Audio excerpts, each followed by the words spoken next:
امریکی دفاعی بجٹ $839 ہے، اور اگر اس میں دفاع کے اور ہیڈز بھی شامل کر لیے جائیں، باقی خرچے بھی شامل کر لیے جائیں، تو یہ $1 ٹریلین سے زیادہ ہے۔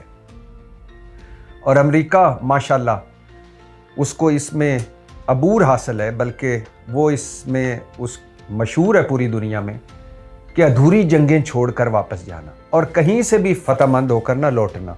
مطلب ہمارے کئی دوست کہتے ہیں کہ جب وہ اینٹ سے اینٹ بجا دیتا ہے، تباہ و برباد کر دیتا ہے ملکوں کو، تو وہ جیت ہی گیا۔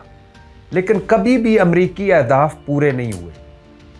2001 کے بعد سے لے کر اب تک 4 امریکی صدور آئے اور انہوں نے 10 ملکوں پر حملے کیے۔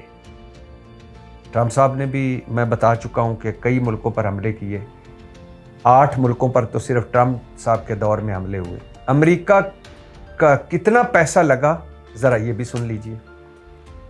امریکہ کو جدید ہتھیار کی برتری حاصل ہے، جدید ہتھیار ہیں اس کے پاس، ایڈوانس ملٹری ٹیکنالوجی ہے اس کے پاس، اور انڈسٹریل کیپیسٹی میں خود کفیل ہے۔ مطلب کہ امریکہ روزانہ اسلحہ بناتا رہے اور لڑتا رہے تو اگلے کئی سال تک وہ لڑ سکتا ہے۔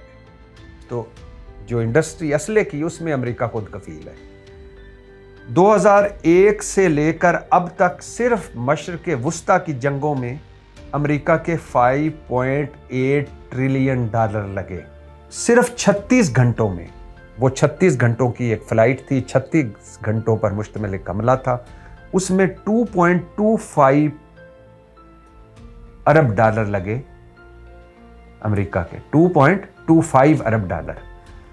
امریکہ کے دونوں بحری بیڑے جو اس وقت موجود ہیں ایران کے ارد گرد، اور یہ بھی سن لیجئے کہ امریکہ جو جنگ طویل ہو رہی ہے، امریکہ باقی جگہوں سے، کوریا سے یا باقی جگہوں سے اپنی فوجیں یہاں لانے کا سوچ رہا ہے۔